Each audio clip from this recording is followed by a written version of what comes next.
Hello, friends. The topic which we are going to discuss is a very important topic, national monetization pipeline. इसके बारे में फिलहाल बहुत बातचीत हो रही है. चलिए इस टॉपिक के बारे में देखते हैं. The center launched the NMP in an effort to list out the government's infrastructure assets to be sold over the next 5 years. तो ये जो नेशनल मोनेटाइजेशन पाइपलाइन है उसमें गवर्नमेंट के जो इंफ्रास्ट्रक्चरल एसेट्स हैं उसको वो प्राइवेट सेक्टर को बेचेंगे फॉर द नेक्स्ट 5 इयर्स. ठीक है, ये इनका ओवरऑल प्लान है ताकि उससे कुछ पैसा जनरेट हो और उस पैसे से वो भारत में सोशो इकोनॉमिक डेवलपमेंट ला पाए. की फीचर्स के बारे में अगर हम बात करें तो the 4 year NMP will unlock value in brown field projects. अभी ब्राउन फील्ड प्रोजेक्ट का मतलब वो होता है जो ऑलरेडी एस्टैब्लिश्ड है, कोई particular company, factory, public sector enterprise जो काफी सालों से फंक्शनिंग कर रही है और उसमें कुछ इंप्रूवमेंट करने की जरूरत है. ठीक है. और एक ग्रीन फील्ड होता है जो आपने जस्ट स्टार्ट किया है, which is very new, it's absolutely new. और ब्राउन फील्ड जो होता है काफी सालों से फंक्शनिंग में है. By engaging the private sector, transferring to them the rights but not the ownership in projects. तो देखिए कुछ अधिकार प्राइवेट सेक्टर को दिए जाएंगे, उनको लीज पे दिया जाएगा, लेकिन वो ओनरशिप सरकार के पास ही रहेगी. ओके, सो आप एक्चुअली ओनरशिप चेंज नहीं होगी, आप सिर्फ लीज पे प्राइवेट सेक्टर को वो पर्टिकुलर गवर्नमेंट एसेट यूज करने के लिए देंगे. कंपोनेंट्स कौन सा इंफ्रास्ट्रक्चर है सरकार का जो वो प्राइवेट सेक्टर को लीज करना चाहते हैं? वो है roads, railways, power sector assets which will comprise over 66% of the total estimated value of the assets to be monetized, with the balance coming from sectors including telecom, mining, aviation, ports, natural gas and petroleum product, pipelines, warehouses and stadiums. तो ये सारे जो government के assets हैं जो government ने develop किए हैं और जो ब्राउन फील्ड प्रोजेक्ट्स हैं जो ऑलरेडी काफी सालों से, जैसे railway, it's not a green field project कि अभी अभी आपने स्टार्ट किया है. रेलवे तो सालों से है, रोड सालों से है, पावर सेक्टर, टेलीकॉम, माइनिंग, ये सब पुराने एसेट्स हैं सरकार के. अब वो प्राइवेट सेक्टर को लीज करना चाहते हैं. देखिए, याद रखिए, ओनरशिप चेंज नहीं होगी, सरकार के पास ही ओनरशिप रहेगी.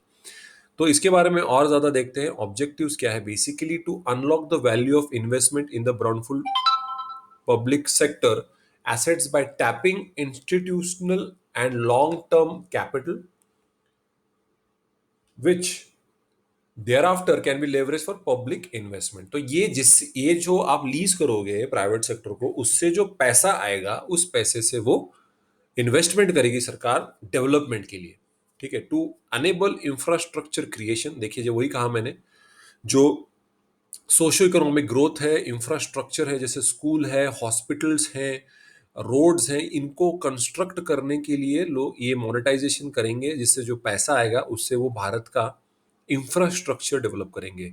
Where in the public and private sector collaborate, दोनों कोलैबोरेट करेंगे, each excelling in their core areas of competence so as to deliver socio economic growth. तो देखिए, public sector is very good in policy formulation और private sector is very good in policy implementation. तो private sector जाना जाता है efficient implementation के लिए, whereas जो गवर्नमेंट है वो पॉलिसी बहुत बढ़िया बनाते हैं लेकिन इंप्लीमेंटेशन में प्रॉब्लम हो जाता है. तो ये दोनों का कोलैबोरेशन जब होगा तो ओवरऑल इफिशिएंसी बढ़ेगी और देश में ओवरऑल सोशो इकोनॉमिक ग्रोथ होगी.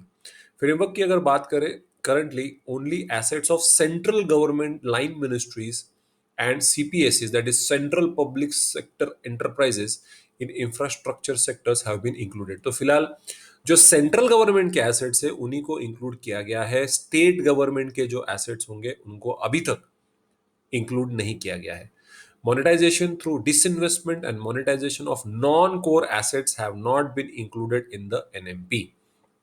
तो देखिए, मैंने कहा था ओनरशिप नहीं होगा, डिसइन्वेस्टमेंट नहीं होगी. और जो नॉन कोर एसेट्स हैं, देखिए कोर एसेट्स मतलब जैसे industries including the power sector, ठीक है, सीमेंट, स्टील, फर्टिलाइजर्स, ये सारे कोर एसेट्स हैं. तो नॉन कोर एसेट्स के बारे में अभी तक तो भी एनएमपी में इंक्लूजन नहीं किया गया है. तो अगर मैं फ्रेमवर्क की बात करूं तो what is the framework for monetisation of core assets? Core assets में क्या क्या है? Monetisation of rights, not ownership, assets handed back at the end of transaction life. तो 4 साल के बाद फिर से जो भी राइट्स थे लीज पे दिए हुए प्राइवेट सेक्टर को वो फिर से सरकार वापस ले लेगी। तो सिर्फ 4 साल के लिए ही इनको अधिकार मिलेगा, इनके इन एसेट्स का ओनरशिप सरकार के पास रहेगी। Brownfield D risk assets, stable revenue streams. तो देखिए जहाँ पे रिस्क कम है वहीं पे प्राइवेट सेक्टर ज्यादातर इन्वेस्ट करेगा, तो एक स्टेबल रेवेन्यू आएगा। तो प्राइवेट सेक्टर का भी ख्याल रखा गया है। और structured partnerships under defined contractual frameworks with strict KPIs and performance standards. तो देखिए कॉन्ट्रैक्ट्स होंगे प्राइवेट सेक्टर और पब्लिक सेक्टर में, पब्लिक प्राइवेट पार्टनरशिप होगी, स्ट्रक्चर होगा, सब कुछ कॉन्ट्रैक्चुअली लिखा जाएगा, नहीं तो आगे जाके झगड़े ना हो, या अगर डिस्प्यूट होता है तो उसको आप सही तरीके से रिजॉल्व कर सको। ठीक है, तो परफॉर्मेंस बेस्ड सब होगा। जो अच्छा परफॉर्म करेगा तो क्या पता 4 साल के बाद वो कंटिन्यू करेंगे कि आप फिर से अगले 4 साल लीज करेंगे। तो ठीक है, depending upon the performance they will decide the future. And at the same time currently contract होगा गवर्नमेंट के बीच में और प्राइवेट सेक्टर के बीच में, जिसके बेसिस पे वो आगे जाके अपना कामकाज करेंगे। अगर मैं एस्टिमेटेड पोटेंशियल की बात करूं तो दे हैव एस्टिमेटेड कि ये जो एनएमपी करेंगे तो 6 लाख करोड़ रुपए कमाएंगे। तो यहाँ पे अलग अलग सेक्टर से कितने आएंगे, रोड्स में 1,60,200 करोड़, टेलीकॉम में 35 करोड़, रेलवे में 1 करोड़, मतलब आसपास वैल्यू समझ लीजिए। तो इसमें से इतना आप लीज करोगे तो इतना तो कम से कम पैसा आना चाहिए। तो considering that infrastructure creation is interestingly link to monetisation, the period for NMP is coterminous with the balance period under National Infrastructure Pipeline। ठीक है, फाइनेंशियल ईयर 2022 टू 2025। और इससे 6 लाख करोड़, जैसे मैंने आपको कहा, अगले 4 सालों में सरकार कमाना चाहती है, जो कि बहुत बड़ा टारगेट है। तो क्या होता है वो अगले 4 सालों में पता चल जाएगा। तो इसका सिग्निफिकेंस क्या है? Asset monetization, ठीक है, it needs to be viewed not just as a funding mechanism but as an overall paradigm shift in infrastructure operations, augmentation and maintenance, considering the private sector's resource efficiencies and its ability to dynamically adapt to the evolving global and economic reality। तो देखिए सोच में फर्क आ रहा है, it's a paradigm shift. आप private sector को ज्यादा रिस्पॉन्सिबिलिटीज दे रहे हो इंफ्रास्ट्रक्चर डेवलपमेंट के लिए और उनको उनका प्रॉफिट भी करवा रहे हो। तो एक मेंटेलिटी में फर्क आ रहा है कि धीरे धीरे आप प्राइवेट सेक्टर पे भरोसा जता रहे हो और प्राइवेट सेक्टर की जो इफिशियंसीज है उसका इस्तेमाल करके देश की प्रगति करना चाहते हो। नहीं तो पहले सब सरकारी खुद करता था, उसमें कई बार करप्शन, रेड टेपिज्म, वहां पे पॉलिटिक्स, ये सब आने की वजह से बहुत नुकसान होता था।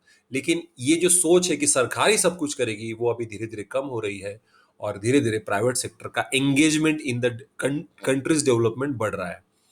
Such new models will enable not just financial and strategic investors but also common people to participate in this asset class, thereby opening new avenues for investment। देखिए अगर ये नया मॉडल आएगा तो नए इन्वेस्टमेंट आएंगे, नए इन्वेस्टर्स आएंगे, फाइनेंशियली देश का ग्रोथ होगा। पीपल यहाँ पे लोग ज्यादा कॉमन आदमी भी पार्टिसिपेट करने लग जाएगा, वो भी अपना पैसा इन्वेस्ट करने लगेगा। तो प्राइवेट सेक्टर को जितना ज्यादा आप प्रमोट करोगे उतना अभी फ्यूचर पॉइंट ऑफ व्यू से बेहतर माना जा रहा है। क्रिटिसिज्म होगा, वो भी देख लेंगे। Hence, the NMP document is a critical step towards making India's infrastructure truly world class। ठीक है, तो इंफ्रास्ट्रक्चर डेवलपमेंट होगा तो ही जो हमारा agriculture sector, manufacturing sector, service sector सभी का सही तरीके से डेवलपमेंट होगा। And we can think that we can be a super power in the coming years. लेकिन चैलेंजेस क्या है भाई? अगर एनएमपी दिखने में तो बहुत बढ़िया लग रहा है, सुनने में 6 लाख करोड़ बहुत सही लगता है, लेकिन चैलेंजेस क्या है? सबसे lack of identified revenue streams in various assets. कि देखिए एसेट्स तो कर दिए लेकिन उससे आप पैसे कैसे कमाओगे? दे दिया लीज पे, लेकिन लीज के देने के बाद कैसे उसको फंक्शनिंग करोगे उसके ऊपर अभी भी सोच विचार बाकी है। Level of capacity utilization in gas and petroleum pipeline networks. देखिए बहुत लीकेजेस के प्रॉब्लम है हमारे नेचुरल गैस और पेट्रोलियम पाइपलाइंस में, काफी इश्यूज हैं, इंफ्रास्ट्रक्चर डेवलप करने में बहुत टाइम लगेगा। तो ये भी, इसको भी हमें ठीक करना है। उसके बाद डिस्प्यूट अगर होती है तो उसकी रेजोल्यूशन मैकेनिज्म्स क्या है? आर्बिट्रेशन है, मीडिएशन है, बार्गेनिंग है, क्या है कि कोर्ट में जाना पड़ेगा, लोक अदालत में जाना पड़ेगा, तो बहुत सारी, या ट्रिब्यूनल सेटअप करेंगे। तो डिस्प्यूट कैसे रिजॉल्व होगी इसके ऊपर क्लैरिटी नहीं है। रेगुलेटेड टैरिफ्स इन पावर सेक्टर एसेट्स। तो देखिए पावर सेक्टर में टैरिफ्स लगाते हैं सरकार, मतलब टैक्सेस लगाती है जो गवर्नमेंट ही रेगुलेट करती है।